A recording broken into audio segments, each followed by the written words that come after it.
Gurur Brahma, Gurur Vishnu, Gurur Devo Maheshwaraha, Gurur Sakshat Parabrahma, Tasmai Shri Gurave Namaha.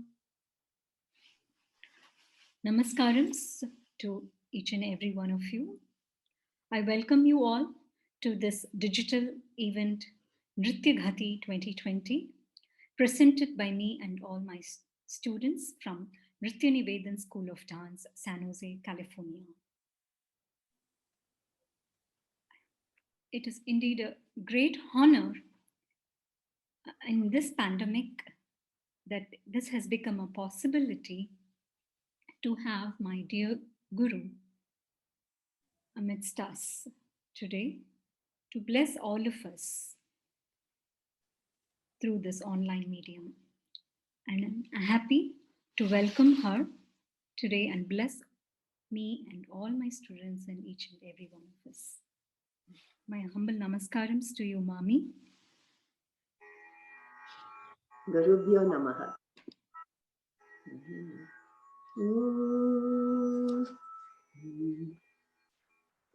Anandam, Anandam, Anandam, Anandam, Anandam, Anandam, Anandame. Anandam, Anandam, Anandame. Anandam, Adarangam, Anandame. Anandam, Anandam, Palliyam, Anandam. Anandam, Anandam, Vachiyam, Anandam. Anandam, Anandam, Palliyam, Anandam. Anandam, Anandam, Vachiyam, Anandam. Anandam, Anandam, Akila Characharam.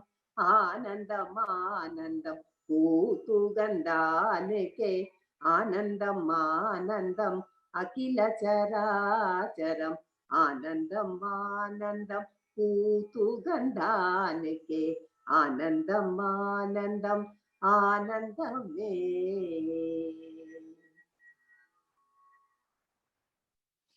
Gurubhyo Namaha. Anandam in Tamil means happiness. It can also mean divine bliss.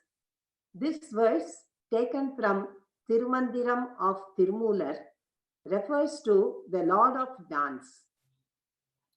The Lord finds bliss on the stage, Arangam, his stage being the whole universe. Next, he finds bliss in the sweet music, the sounds heard everywhere. He finds bliss in the instruments, the sounds producing objects. He finds bliss in speech, referring to all the languages spoken in the world. He finds bliss in the whole world of animate and inanimate things. This world is befitting for that Lord of Dance. Dance has been given to mankind for them to taste the nectar of bliss. The children who learn dance will one day definitely and surely taste this nectar of bliss. The Lord God gave them all. Nice to have you here. This is a great opportunity that you have given me, and it is new to me. I have never been in this way of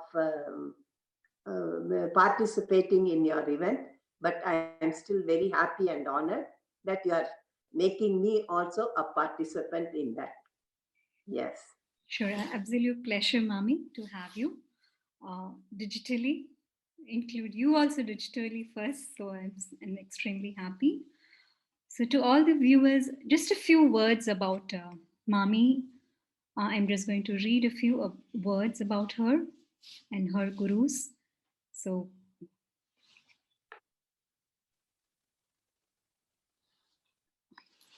Guru Sahitya Shiromani Srimati Prabha Nagarajan, founder director of Lalit Kala Nilayam, a dance school developed on Pandanallur style of Bharatanatyam in Chennai, India. She has trained over 500 aspiring dance students over the past several decades.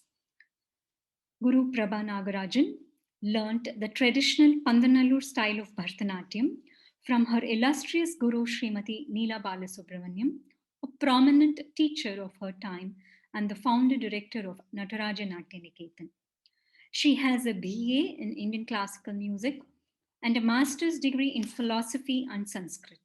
She is a scholar in Sanskrit language, which led her to translate one of the earliest and oldest books on dramaturgy, sage Bharata's Natyashastra, from Sanskrit to Tamil. She learnt Carnatic music from Thurayu Rajagopala Sharma and Kumbakonam Vishwanatha Iyer.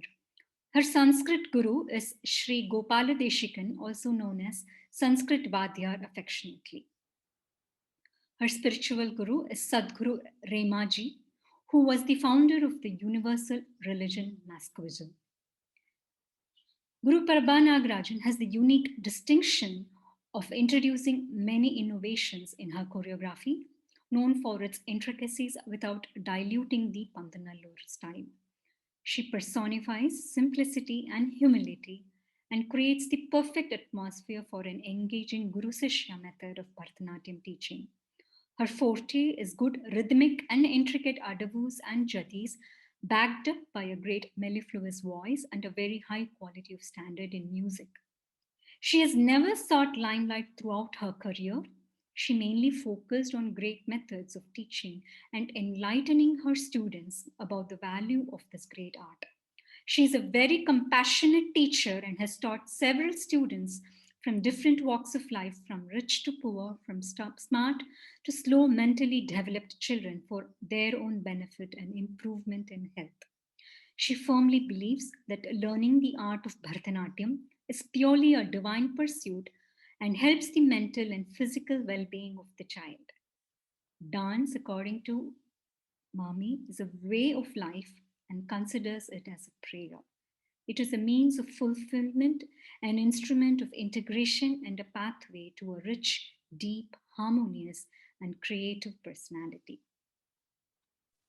And thank you again, Mami, for being with me. I started teaching very seriously to all the students here in America from 2010. But I started teaching my own daughter Harshita from the year 2005.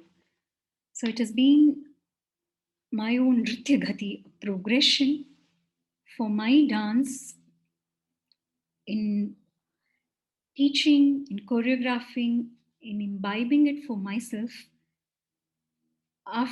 after my kids were born. And from that year, almost more than 15, 16 years, Mami has always been with me every moment and every step that I've taken. And I think that it's a great blessing. She's almost like my second mom, and I always take her guidance for every step of my dance path. And I think I'm indeed very lucky and blessing to have you, Mami. Thank you.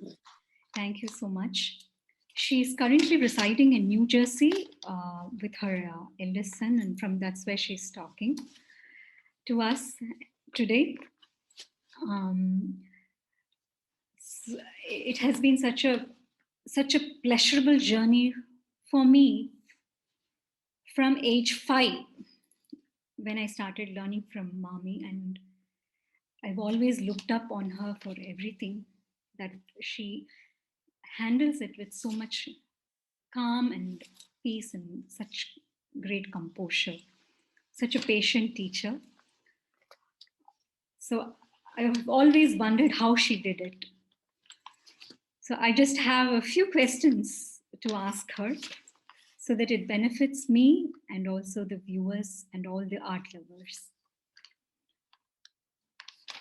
My first question is, Mami, how did you balance art and life, and what is your advice on to everyone who wants to pursue this art and keep it for themselves? Art is a blessing, I would say. For me, if you ask, I was good in music and from a very early age of 6. But my dance career I took only from my 13th year. So till that, I was only singing. But art was always in our house as we had musicians coming in, going. And so art was flowing into the house. And even if we need it or not, or if we heed it or not, we were listening to it.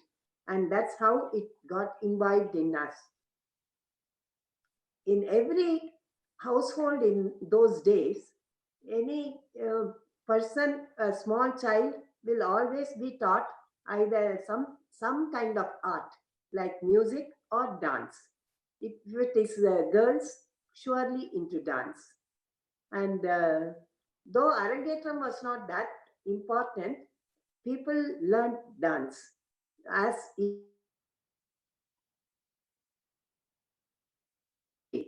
so that's how we started. And looking at our progress, my teacher asked us to do the Arangetram, and we had it done. And from that day onwards, I had been helping my teacher in all her programs, whatever I could. Though there were many seniors to me there, I was one of them, and I used to dance with them. And she was very encouraging. And when I married and got settled in Indiranagar, she blessed me saying, "Why don't you start a class there?" She said, first she thought about having a branch there of her own school. Then she thought, no, that is impossible for me to travel that far. So I don't mind you taking a class alone. So from that day onwards, she blessed me and I started my dance school. And that students who came to me, those days they were God fearing anyway.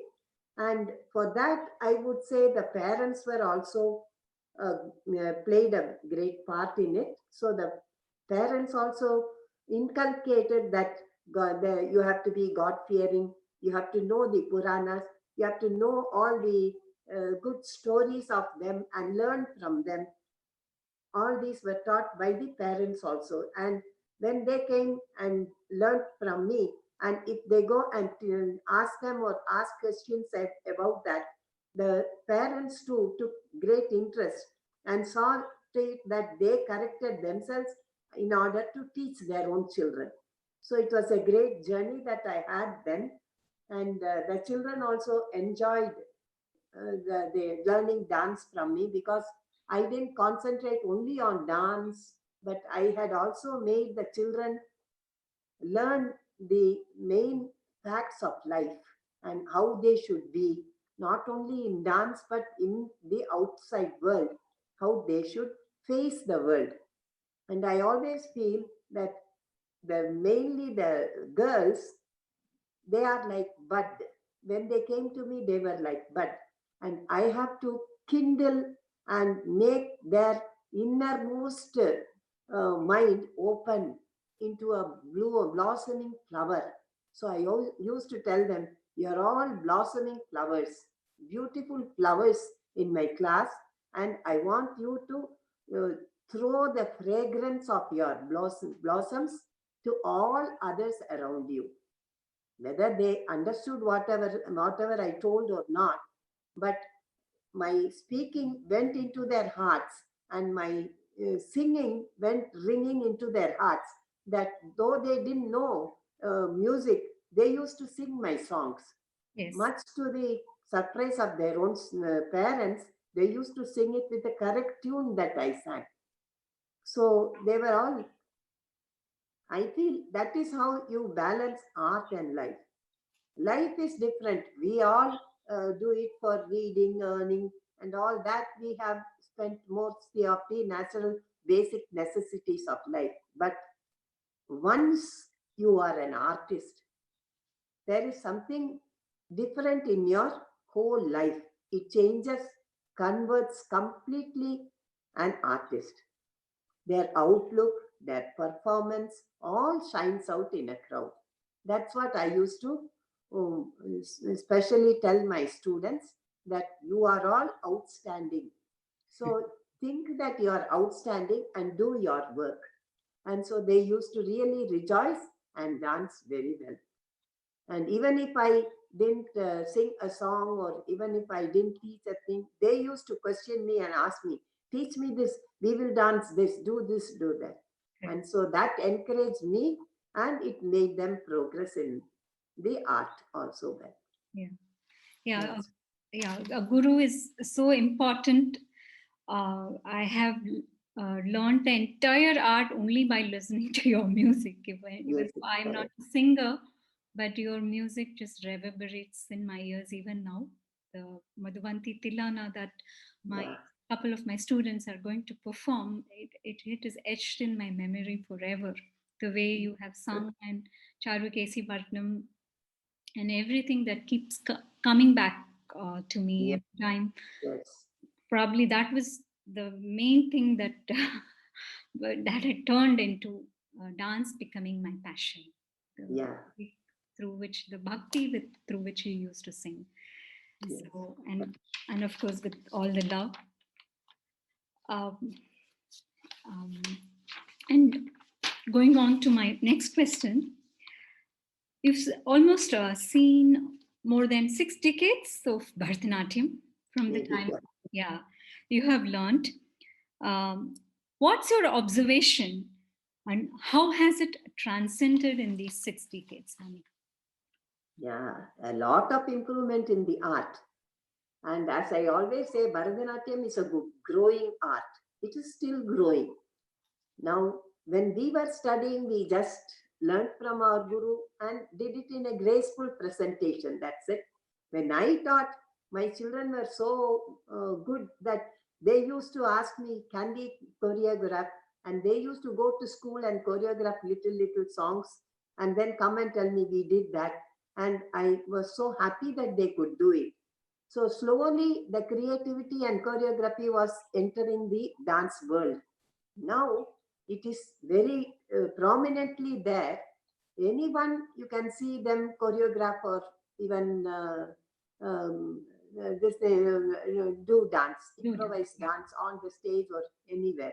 Yeah. That is a good improvement. Rukmani Devi was the one who set up the format of Alaripu, Jadiswaram, Shabdam, like that. But then after that, many things have come in, like Kautvam, Karanas, and so many new things. Though they are new to the audience, but they are old treatise written by Bardamuni. It is all been given to us by Bardamuni, who concentrated on body science.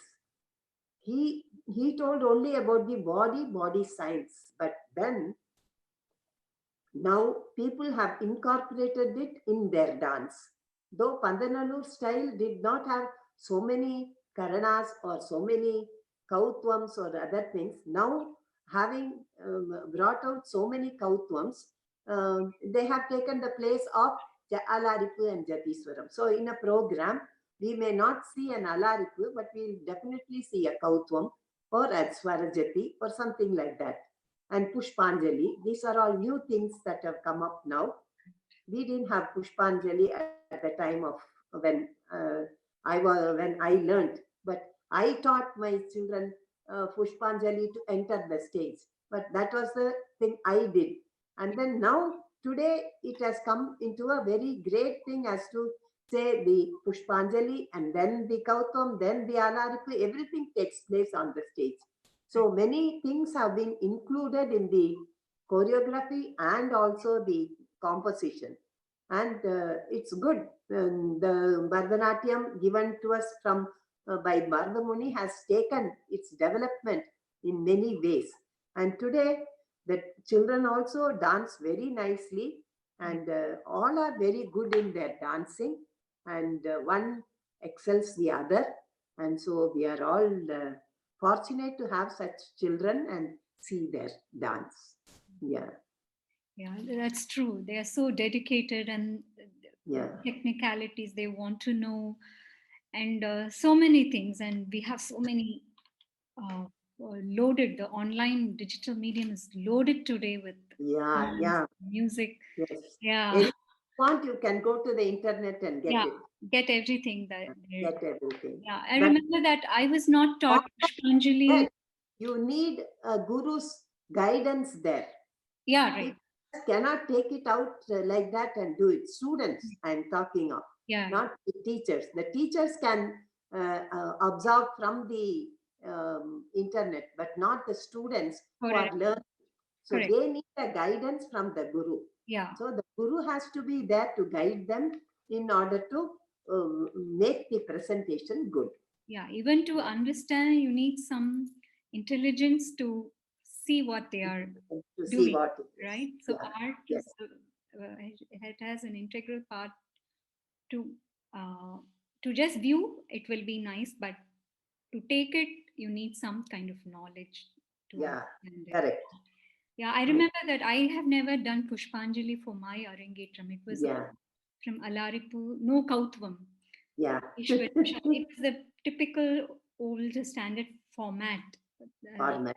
uh, and I had, I think, three padams and Tilana and Kuruvanji. So the second half Yeah. was taxing, Yeah. but it went on for 3 hours. Yeah, but now more, we can choose. I don't Yeah. think people We do. can choose. They skip Shabdam, they skip Jatishwar, Yeah. Yeah. which are very Exactly. integral part of a Bharatanatyam repertoire. Yes. So that's what I have seen in some of the formats of the Arangetram here. Yeah, moving to a very important question in learning Bharatanatyam, because for me, it has been inculcated this particular uh, bhava both by my mother, who was always a great staunch devotee of Devi, Lalita, or any god, and by you. Because for me, I cannot relate dance other than being spiritual about it. Uh, it has been so deeply ingrained to me that this bhakti rasa is something that I cannot isolate myself. Even if I listen to a small song, Tirupavai, or any song, if I just listen and if I want to choreograph, first thing that comes to me is how beautifully it is composed. And when I start to think of choreographing it, it just overwhelms me sometimes with tears, because Yeah. that's the amount of teaching that has been passed down from you to me. So, how important is bhakti in learning this art form? Yeah. And what is bhakti in dance, according to you? And the most difficult thing is how to teach bhakti in young children, especially nowadays, which all of us, quite few of the teachers are struggling with. Yeah. Bhakti, you can say another word to it, is devotion. Devotion towards the art. You have to have devotion towards the heart. Devotion means full concentration and trying to know the dance in its full form and all the nuances attached to it. And I always used to say, keep on repeating what the teacher says, and one day the dance will take you along. That was what I used to tell my students. And devotion leads to concentration, and with concentration, improvement starts. And once you improve the slowly the improvement and repetition, the child imbibes the knowledge of what has been taught, and when it starts presenting it, slowly it develops into a form or bhakti or devotion. This is how we were all taught to be. But in the modern world, here I would say the parents also have a great part in doing it. If by any chance the parents are not that much interested in bhakti or God or any religion or anything, the children naturally take to them. So when they come, they like the dance, they like to do the dance, they like the music, they like the teacher, they like their friends, they like to dance. But what is missing? The bhakti there, the devotion there. But then I say to the children, they are just blossoming. So they can take in, they can absorb anything that is being given to them. So if the teacher concentrates on devotion, bhakti, and say to them that these are the norms or great ideals to which we should try to be, or we should try to live our life. And that goal is so high that the students should strive to get it. So when the teacher keeps on telling that to the children, surely one day the very vibration of the song will take the children to that groove of bhakti. Because dance and bhakti cannot be separated. You cannot have a dance without bhakti. You have to have bhakti to depict all those stories that have been told in the dance. Without bhakti or without the heart in it, the dance will not shine out. So if the child has to bring out his best, he has to go into the song naturally being of devotion, of bhakti, and it brings out uh, their own devoted talent. I would say talent itself has its backing in devotion. So by having devotion, the talent only improves. So the child, though first it may say no and resist, slowly by dancing and dancing, it gets into that groove and talent, and that improves its bhakti. So we cannot say bhakti is not there. It is there in all human beings. Only that we don't relate it very much. We put it deep down in the heart because of the modern racing world. Those days it was not that such a hurry-burry or race. So they had much time to listen to songs or listen to so many things. But now it's a very fast life that one leads.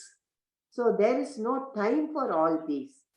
At least by doing this dance or any kind of art, you go into the art, the vibration itself takes you into the path of devotion.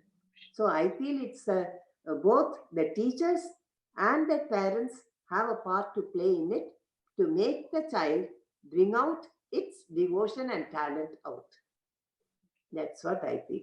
Yeah, yeah, yeah, yeah. That's what exactly has happened to me as Yeah.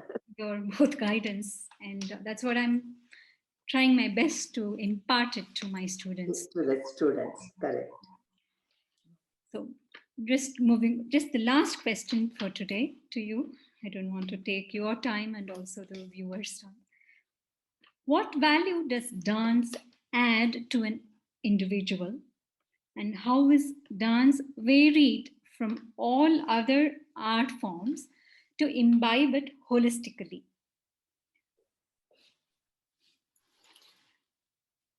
First, dance itself, not like other arts, like learning veena, we have just the veena and we can play.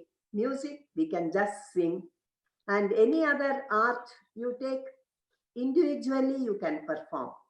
But in dance, individually you cannot perform. Maybe now that the tape recorder has come, at least the orchestral part can be deleted. But still, you have to have the ornaments, you have to have the dress, you have to have the chalangai, you have to have the makeup, you have to have the music. All these combined with the talent of the child only will bring out a good performance. Otherwise, that is not a dance, it is just a movement. They say yogic asanas are all representing dance movements. Yes, they do have dance movements, but do you get devotion in doing those? No. It's all only for mental body uplift or body physic uplifting or something like that. It doesn't come to devotion or bhakti or anything. There you don't have the place for it. But dance, you have to have bhakti in relating to the audience what you want to say. That is a great relationship that I feel in all others you are just doing it and we don't know the audience's reaction. But here we are making the audience also take part in whatever we do by telling them the story and asking them, is it not, and all that. Really, an onlooker or an audience will also come into the dance with you by your abhinaya. That is why it is holistic. That is, everything has to be there in dance. Dancing is not very easy, and only few very lucky students or lucky people can get into the art. Otherwise, dance will not come to every other one. You can do yogic postures will come. You can do all other things, but dance as such, if it has to come, it has certain ways in which you have to follow, and then you fall into that groove, and the dance will take you to the height that it wants. Yeah. There, everywhere, dance, the vibration of dance is greater than the vibration of any other thing. Even I would say, even music. Music takes you to heights, they say. Yes, it does. But dance takes you holistically to that place. And not only you, the dancer, but the audience. Everyone play a very vital part in the presentation. Today we will see about that when all the children are dancing, how ecstatic, and we feel so happy about seeing them all in that. Those dresses so nicely brought out in this, their dress and their scenes and the depiction, everything really makes us wonder how this art can make a child bloom so well. So, yeah, That's true. right. So nice. You asked me so many questions. I think Thank you. I answered you well in all that you Absolutely. asked. Yeah, I hope even your students will benefit by whatever I have told. I Of wish course. them all success in whatever they do. And I'm sure they will shine out in the crowd. Any dancer you can see, they will shine out in the crowd. They won't be also one in the crowd. They will shine out saying, who is this girl? She's something different. So whatever, boy or girl, whatever they are, they do shine out differently in a crowd and in a beautiful and graceful way. Yeah. That's right. Yeah. Thank you so much, Mami, for your time and for all your valuable inputs and enlightening us with all your knowledge. So much knowledge that I keep taking it for granted from you, and I think it's my punyam that I'm able to imbibe and still have your guidance. It's always there. Yes. My blessing is always there for you, your family, your students, everyone. I hope I have answered your questions well, so that they will benefit by it. Yeah. Thank you, Mami. My namaskarams to you. And we will proceed to see the event. You will also enjoy. I'm waiting to see them all. Yes. Yeah, sure. Yeah, thank you. Okay. Thank you, Mom. Thank you.